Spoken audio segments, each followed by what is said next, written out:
Today we are discussing unforgiveness, the silent killer. Unforgiveness, the silent killer. And so one of them today we're going to discuss is unforgiveness. Yes. Unforgiveness. Because many people in marriage are not forgiving each other. Yeah. But there's also, somebody cannot forgive what is not there. Before forgiveness is called for, there is the process. Yeah. How does, what happened until unforgiveness came by? Yeah, and also the process of reconciliation. Yes, because what happens is you discover there are people who are very quick to offend. Matter of fact, let's not go far. I've jumped too high. There is what causes unforgiveness. And it's something that causes or attracts unforgiveness. You know? Yeah. So the first thing is kukosana. Ama kukosea mtu. Kukosana. Brings unforgiveness. The thing being too much. Like what you have said, someone who is quick to wronging. Yeah. Yeah? That means quick to offend. So it brings unforgiveness, you know. It's like you're a joker. How come you're just ever doing the wrong things? Making the wrong, saying the wrong words, making the wrong moves, finding yourself in the wrong company. You know, those people that just are ever on the wrong books, they are there. Can it get to a point whereby now this thing is beyond forgiveness?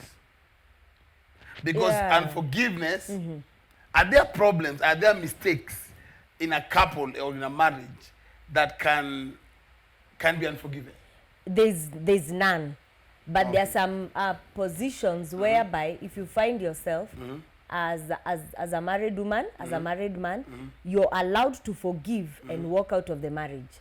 Yes. Because you can't stay with the bitterness. It's against the law of God, you know, in our lives as children of God.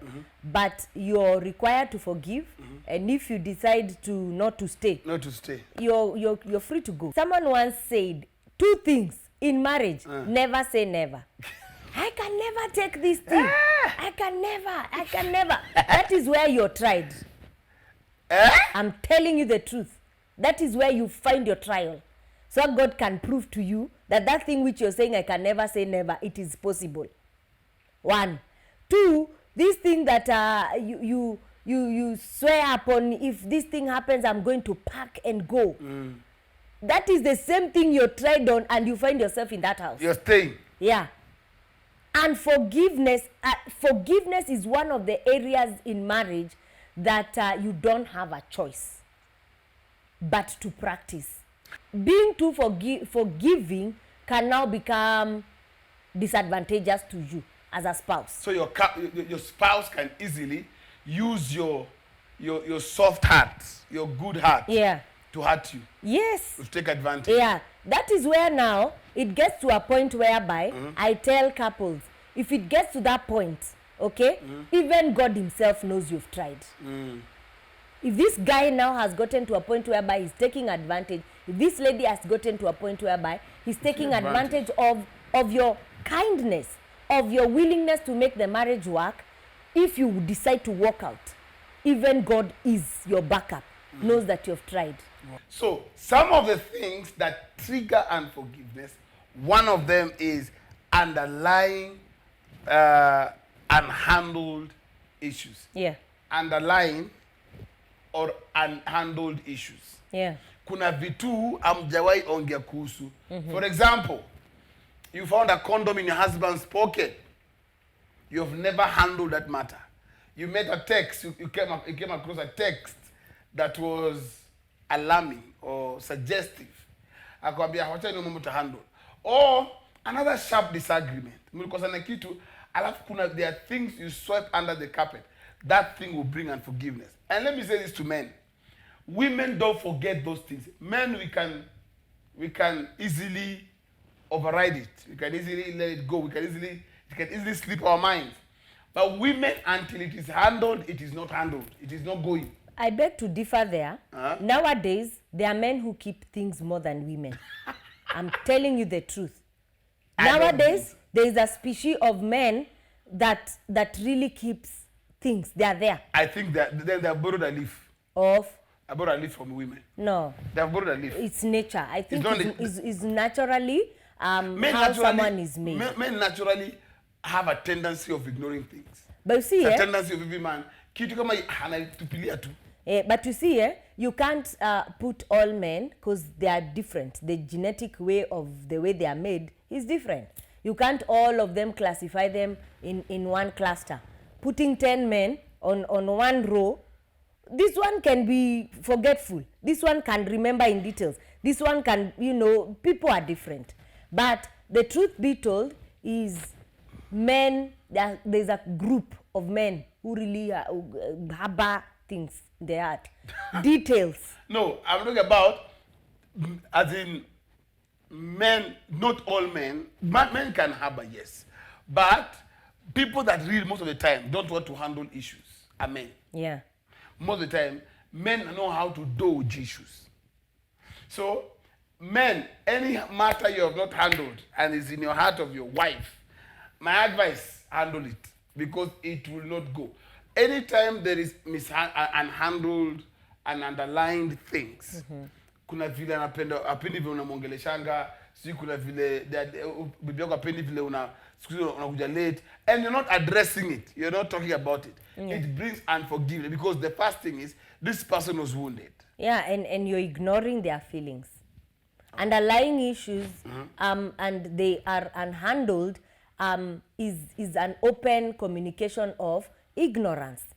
Ignorance of someone's feelings, ignorance of someone's concern, and that automatically speaks no care. Okay? And if there is no care, someone will just lock inside and say, this one. Men don't have the elasticity of hearing one thing for 30 minutes. And that's now a wisdom that women should run with. So you see, mama za kalisha pale akwambia, unaona? Yeah. Akwambia akupige na maneno hapo 31 hour. So unasema jua, ungega sana. Sasa unaongea sana utakasirika. So anakuzima.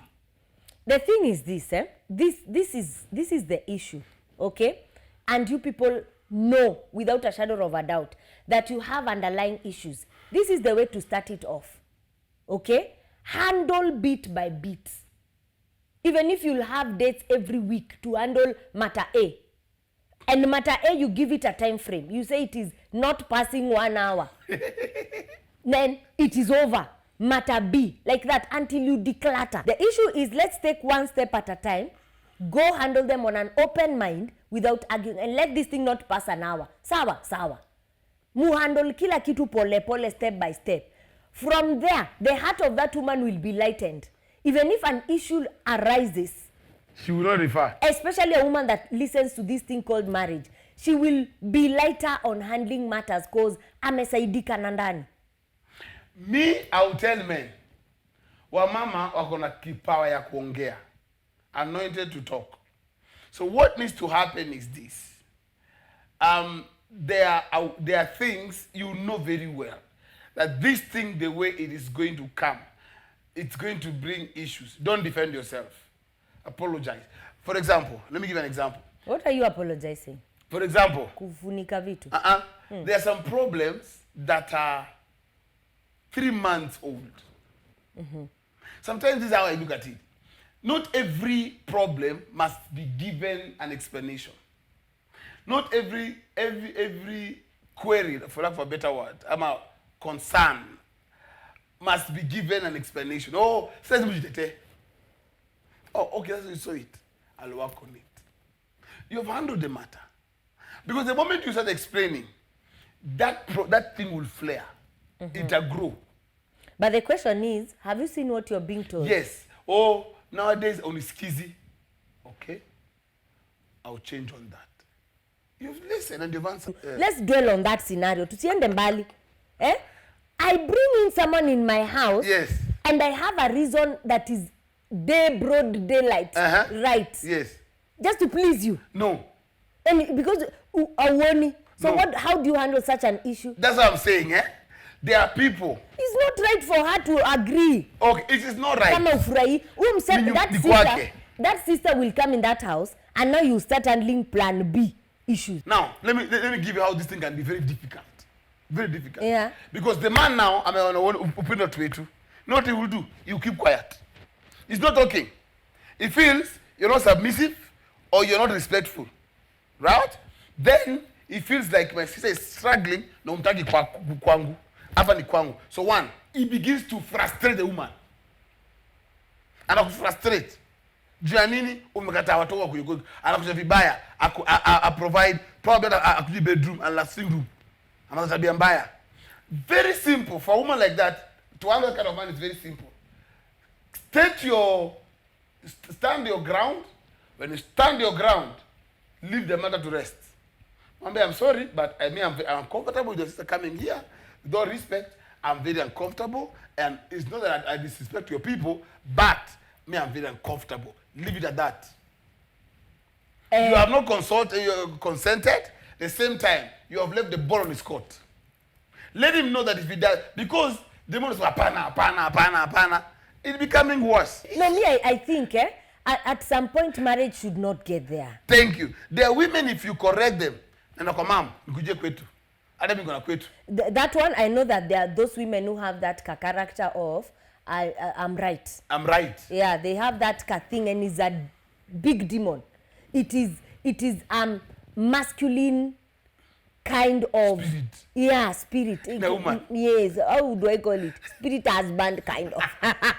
Ngumu fulani. Akona such kind of a woman, to be sincere, you will find she has challenges of spirit spouses. So they make her like that, very masculine in the spirit world. There are women who cannot. They are never wrong. They are never wrong. Like you insist, Atalia. Oh. Yeah, turn the ball on your court. Yeah. No sex, no what. She will cry. Yeah. She will not cook. Yeah, I believe those How are not. How do you have such kind of women? No, they are even in Christendom. Yeah. The truth is, they need to be told the truth, bare truth, naked truth. They need to be told that it is. Wacha isinkin na uchungu. Wacha alie amuke. Kwa sababu wacha alia 24 hours. No. No, you just you see the way, You see the way you stated it, Say it in a polite way. Say, my wife, in your mind, in your little world, you're ever right. Let her know that you know she has that thing in her. And then, whatever needs to be done the right way, let it be done. But now, this is against her will or in her will. This is the thing we're saying, unforgiveness. Because you see now, for unforgiveness to die, there must be a consent. Yeah. There must be an agreement. Yeah. There's a process. Kuna mali tukifika, we are now tukimoja. We are now agreeing. Yeah. Do you know something? There's nothing as good as peace. Peace in the home. Peace of mind. Your own peace and your own joy. And marriage is one thing that can rob you joy. Ndoa is achukua amani na furaha. Kabisa. Munaishi hivi ukiona mtu akiro mpaka happiness inaenda. Do you agree with me? So marriage can take away peace, can take away joy. Until do a sura to just look happy. Sura yangu tu hapa na amani. Hata nikikuangalia amechoka. At what point do you now say enough is enough? You don't have to die in a marriage. You don't have to get to a point where by now this man has totally shown you that you are not useful in my life. I will frustrate you until I bury you. You don't have to stay in such a marriage. You choose your own happiness on a mutual ground that you yourself first are happy. If you want the first solid happiness is of a person, I choose my happiness first. Number one. Number two, I will not consent to what I have not done wrong to. And the thing is, at the end of the day, what you continue consenting in the name of trying to make peace, that thing will one day, you'll get tired of consenting. Because the other party now will take advantage of it. That nikilia, oh, my husband feels pity and he says sorry. She starts now using that as a point of what? Of capturing you. Okay? And now this other party is, I'll do it. I'll go home and just tell my wife sorry and she will take it. So that pattern becomes the norm. You're consenting to this person doing wrong on you for the sake of peace. The question is, for how long? a disagreement can last 5 hours, 5 days, 5 years, or it can last 5 minutes, and you get a kind of a solution. True. Yeah. So the same way, ikitu, sometimes consent. Mama, I'm sorry about that. Let's move on. But point is, for me, Let's explain. Explain. Consent to what you know you have done wrong. Don't carry someone's cross, or don't sweep, for peace sake. Don't sweep issues under the carpet in the name of consenting. If at all ukweli umefanya makosa, umetumia mam pesa na ujaambia wife, accept it. It's wrong. Now maybe it's something that you had discussed over before and said that don't send your money, your mama money, or don't send money in the other side. Is something probably you had agreed on not doing. Consenting to that is true, you're wrong. But consenting to things for the sake of peace sake, no. It will not go far. So if you are listening to us and you know that you have underlying issues, sit down, let the other person and then talk. Okay? Then have a way forward. We will handle these issues the whole of April. In which beats? This kind of beats. How many hours per issue? Not more than 1 hour. Because they have to be handled for them to be not underlying. What? For them to be. That is the problem of harboring things for years. Number 2, trigger of unforgiveness is negative mindset about your spouse. Kuna tu akili fulani uko nayo. Certain mindset about your husband. Jamaa anadharau. Anaheshima. That's a mindset. Anipendi. Anisikizi. Yeah, negative mindset is what a mindset is what you personally have concluded about someone. Yeah. That is the easiest definition. Like for example. And the truth is, it might not be true. True. Now, for example, for women, some of the mindset that women usually have. Mindset. Hapana, it is personal. Mtu wako ni wako kivyako mtu. No, there are women of a mindset. There are things. There are women, for example. Let me give an example. You find they ask for money, or the man does not come home on time. What do they feel? They feel this man running away from home. Doesn't like me, or those kind of weird judgmental mindset. Yeah, it's wrong. A mindset is something that has to change, especially negative mindsets. It is a trigger of unforgiveness when you just know that mama sasa mi siwezi msikiza because of what anaongeanga sana. It's a mindset kelele. You have mwanamke ni kelele. I can never reason with my husband. My husband cannot reason. It's a mindset. This is what I say. Couples can get vulnerable depending on how your relationship is. To some extent whereby you agree and tell your wife or tell your husband, enye hani, kuna vitu zingine mi kushika na shika pole pole. You see, that's it. Let me tell you, it can get to that point whereby you agree like that. If at all you can be comfortable with your spouse like that. Unamwambia vitu zingine nisaidie tu, kushika sishiki haraka. You see, from that day, if that your spouse is good and loves you, atakuelewa. There are people who have such kind of relationships. Slow understanding. Beautiful relationships whereby between the husband and wife, it is day and daylight. Things are open on the book. There are those kind of relationships. And there are relationships whereby a man feels, no, this one I can't tell my wife. A wife feels, this one I can't tell my husband. So how does unforgiveness affect your marriage? Yeah. Because if there's unforgiveness, it will definitely affect your marriage. Number 1, increasingly affect your intimacy. Yeah. It will affect your intimacy. And this mostly is on the women. Men, we're always willing buyers. Women tend to lock in if they're emotionally unstable. Right? Yeah. What usually happens when it comes to intimacy, women take it as it is emotional. Okay? It's an emotional connection. All right? So the emotional ndani lazima kuyako sawa. Ndio intimacy flow. So if she's not okay inside, there is this unforgiveness that she has that is slowly disconnecting her from her husband. What will happen is the unforgiveness will bring issues now on the intimate. When there's a disconnection, sexual disconnection, matter of fact, bitterness, more like not even hatred. Distance is created. So one way sometimes you bond in or you bring in. I think also when you're going for therapy or marriage counseling, they will tell you people are disagreeing, try and be intimate. So me, I think it at some point we need to come to a place whereby we can put down what we're disagreeing on. This is my take. My thinking is we should be having two sides. Should be having a side whereby me and you, we are friends, and then now we are married. So we got married on the basis of our friendship. Our friendship grew into love. Our love grew into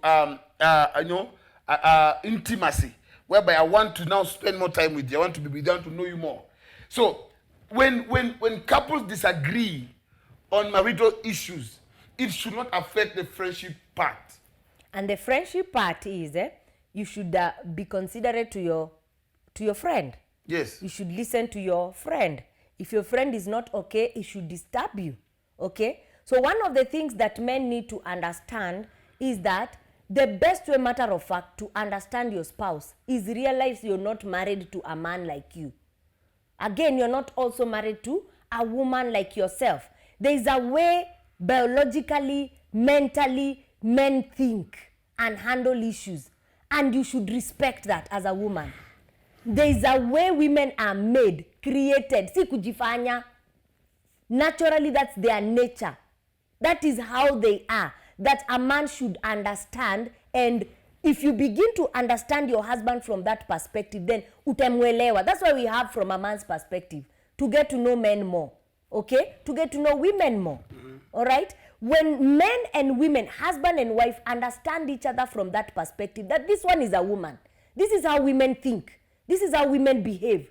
This is how women patronize and put their issues aside. We men think this way. At that point, if you understand your wife like that, you will get to realize that huyu mwanamke si kujifanya anajifanyanga. That this thing ndio ikuwe vizuri, I need to see her as a woman. Handle this matter like I'm dealing with a woman, not a fellow man. So what should happen here is this. True, there should be a consensus whereby we agree. Yeah, a point of striking balance. But you see now, as much as I believe, as much as there's a point, kuna mali tuna agree hiki kitu tutengeneze hapa. Na hapo mali mna agree, ndio sasa mna agreeia. Unaona? That's the point. Because the thing is this, you've given a good example. The example of probably your husband is the boss and something happened between him and someone he has employed. There was something bad. Yes. Okay, maybe a relationship, a one night stand, something happened. Okay? Now, your suggestion is, as a wife, I'm not comfortable with that girl still in that office. Imagine your wife coming to see you and she's there. Ni kazi. The balance should be, you see now, reasoning yako kama mwanaume ni kazi. Ni kazi gani hiyo haiwezi replacewa? Hapo ndo sasa italeta issue that wewe utaki kumtoa kwa ofisi. It will bring up another issue.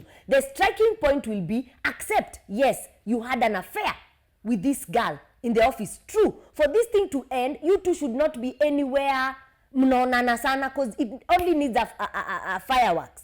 Ianze tena. Inanitu kitu kidogo ianze tena. So the best thing ni avoid her. Na the best way kumavoid nini, ukimwona everyday kwa ofisi. Mtakutana tu hapo kwa kona na hii kitu ianze tena. Unaona? The wife is correct there. Number 2, my wife, husband, I've forgiven you. But I'm not comfortable with this girl working in your office. My question is, what is the guarantee that the girl is not working till they can't meet? What is the higher guarantee that when she's in the office it will happen? Hapo ndio tunawe options.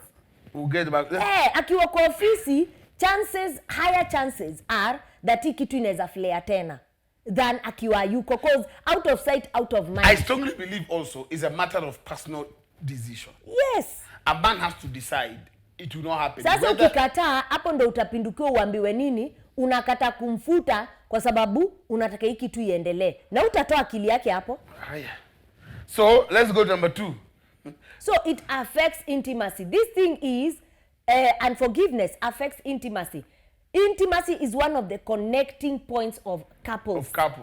And if you're not happy having it happily and joyfully and willingly, that's why the thing is growing apart every day. Marriage is having issues every day. They say biologically that the best way a couple should have sex is 3 times in a week for bonding for connecting on the list. So you can imagine that one is not biological, and sex is spiritual. So now the thing is, if you can have it more the connection that you cannot see. Yeah. The more the bond you have. You can't touch bond. Yeah. But when you connect the intimacy, the more you have sex. When you don't have sex, the more mnaenda apart.